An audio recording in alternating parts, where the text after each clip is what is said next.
आज की ये वीडियो आपकी 90% लॉस को कट कर सकती है और 60 से 70% तक आपके प्रॉफिट को इम्प्रूव कर सकती है। मैं जो भी डेटा आपके साथ शेयर करने वाला हूँ वो अपने मन से नहीं, बड़ी बड़ी और रेप्यूटेड एजेंसीज, गवर्नमेंट, ब्रोकर्स और इन्वेस्टमेंट फर्म्स का डाटा है। आपने हमेशा ये जरूर सुना होगा 90% ऑफ ट्रेडर्स लूज मनी। कुछ लोग 95% और कुछ तो 99% भी बोलते हैं। तो क्या सच में 99% लोग मार्केट में पैसा लूज कर देते हैं? अगर सच में ऐसा है तो लोग क्यों इतनी तेज़ी से ट्रेडिंग, शेयर मार्केट और क्रिप्टो की तरफ अट्रैक्ट हो रहे हैं? इन्हीं सब बातों की आज हम सच्चाई पता लगाने की कोशिश करेंगे और लास्ट में मैं आप लोगों को विद प्रूफ चार्ट्स भी दिखाऊंगा कि सच क्या है। सेबी की इस रिपोर्ट में ये साफ साफ लिखा है कि 71% लोग जो शॉर्ट टर्म ट्रेडिंग करते हैं वो हमेशा लॉस में ही रहते हैं और 80% लोग लॉस में रहते हैं जो बहुत ज़्यादा शॉर्ट टर्म ट्रेडिंग करते हैं, साल में 500 या उससे भी ज़्यादा। और जो लोग हाई रिस्क सेगमेंट में ट्रेड करते हैं जैसे फ्यूचर एंड ऑप्शन, उनमें से 90% लोग हमेशा लॉस नहीं रहते हैं। और सिर्फ उनको लॉस ही नहीं, उनका 28% पैसा ट्रांजैक्शन और ट्रेडिंग फीस में चला जाता है जो ब्रोकर्स की जेब में जाता है। और ये भी कम नहीं है, जो प्रॉफिट करते हैं वो 10% लोग, उनमें से 50% लोगों का profit transaction fees, trading fees, tax और बाकी चार्जेस के बाद सिर्फ 1 या 2% लोग ही एक्चुअल में पैसा कमा पाते हैं और 90% लोग सिर्फ लॉस में ही रहते हैं। 5 से 8% लोगों का प्रॉफिट टैक्स, ट्रेडिंग फ़ी और बाकी की चीज़ों में चला जाता है और सिर्फ 1 या 2% लोग ही इस मार्केट से पैसा कमा पाते हैं। इनमें से भी बहुत कम लोग, लगभग सिर्फ 30% लोग ही लगातार 3 साल तक उससे भी ज़्यादा प्रॉफिटेबल होते हैं और बाकी के 70% लोग 3 साल के अंदर ही ट्रेडिंग छोड़ देते हैं। पर आपने तो सुना था म्यूचुअल फंड सही है, गोल्ड इज़ गोल्ड, स्टॉक्स और मार्केट में पैसा लगाना चाहिए, इससे आपके पैसे बढ़ते हैं। पर यहाँ असल कहानी तो अलग ही है।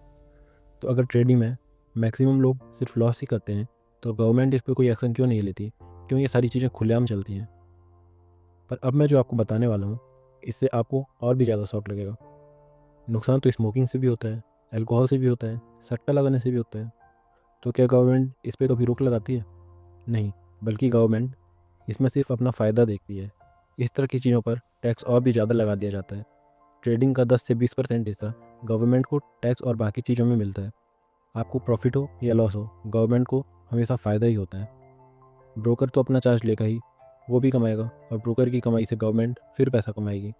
फिर यूट्यूबर्स आपको ट्रेडिंग सिखाएंगे, वो आपको पेड कोर्स सेल करेंगे, गवर्नमेंट को यूट्यूबर्स की कमाई से भी पैसा मिलेगा टैक्स के रूप में। तो गवर्नमेंट इतने अच्छे इनकम सोर्स को बंद क्यों करेगी? पर यह सब बात शॉर्ट टर्म ट्रेडिंग की है। मतलब कुछ समय के लिए आपने स्टॉक्स या क्रिप्टो बाई किया, एक दिन, एक हफ्ते या कुछ दिनों के लिए, फिर आपने सेल कर दिया।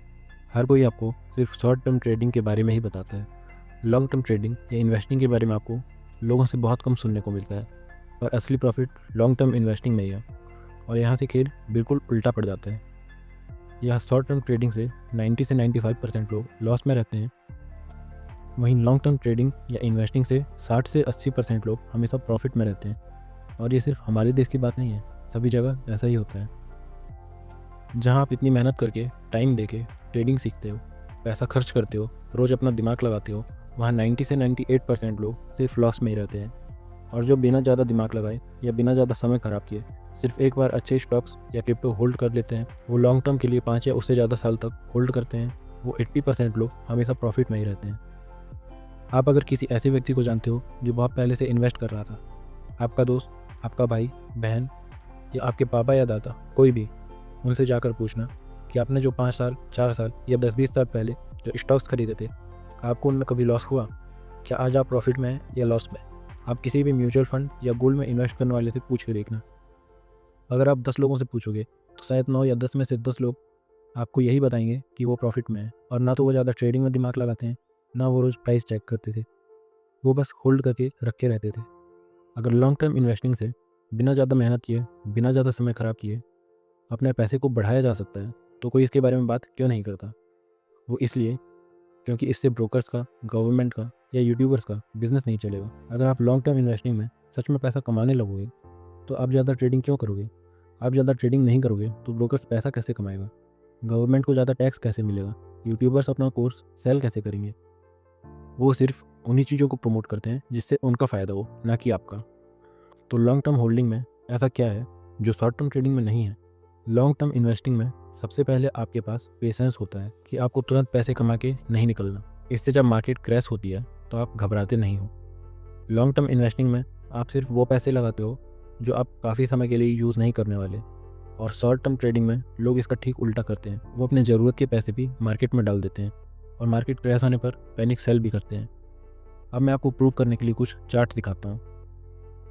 ये बिटकॉइन का चार्ट है। आज तक कभी भी किसी ने भी बिटकॉइन में 4 या उससे ज़्यादा साल होल्ड किया तो वो कभी भी लॉस में नहीं रहा। अगर कोई बिटकॉइन में यहाँ इन्वेस्ट करता बिल्कुल टॉप में, तो मार्केट क्रैश होने पर वो बिल्कुल पैनिक में ही आएगा और यहाँ से यहाँ तक 76% का क्रैश है। ऐसे में शॉर्ट टर्म होल्डर्स पैनिक में सेल करेंगे ही, और जो होल्ड ही करता रहा वो 3 साल के अंदर ही कॉस्ट पे आ गया और प्रॉफिट में चला गया। हम और चार्ट्स भी देख लेते हैं। हम सोलाना का ये चार्ट देखते हैं। जो लोग यहाँ इन्वेस्ट किए होंगे उनको 1.5 साल तक तो कुछ प्रॉफिट ही नहीं मिला। वो बस एक ही जगह थे, पर 1.5 साल बाद उनको 1 से 1,500% का प्रॉफिट मिला। और जो लोग यहाँ से टॉप में बाई करके बैठ गए उनको तो अभी तक प्रॉफिट ही नहीं मिला।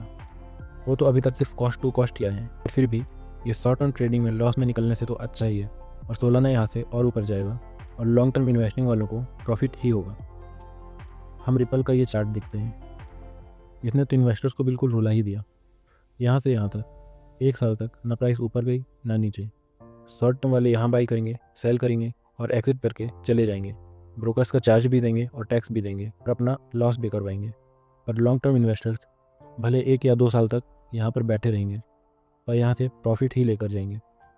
आप कोई से भी चार्ट देख लो, ये वाला, ये वाला, ये वाला या फिर ये वाला, सभी कॉइन्स हाई लगाते हैं, फिर कुछ 70%, कुछ 75%, कुछ 80%, कुछ 90% और कुछ 99% तक भी क्रैश होते हैं। 1 से 2 साल नीचे रहते हैं, फिर एक दिन कुछ ऐसा होता है कि प्राइस 1 से 2000% ऊपर चली जाती है। किसी भी कॉइन में आपको प्राइस धीरे धीरे ऊपर जाती नहीं दिखेगी, सब इस तरह सीधे ही ऊपर जाते हैं। तो प्रॉफिट हमेशा लॉन्ग टर्म होल्डिंग में ही है। शॉर्ट टर्म में कभी भी बड़ा प्रॉफिट नहीं मिलता।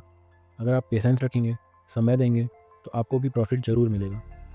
पोर्टफोलियो को हमेशा बैलेंस में रखना चाहिए और ज़रूरत के पैसे कभी मार्केट में नहीं लगाना चाहिए, क्योंकि मार्केट आपके हाथ में नहीं है। इतने चार्ट्स मैंने आपको दिखाए। अब आप कमेंट करके बताइए मिस्टर मिंट अभी किस स्टेज पर है, स्टेज 1, स्टेज 2 या स्टेज 3। अगर आपको वीडियो पसंद आई हो तो वीडियो को लाइक ज़रूर कर दीजिए और चैनल को सब्सक्राइब कर दीजिए और अपने दोस्तों के साथ इस वीडियो को शेयर कीजिए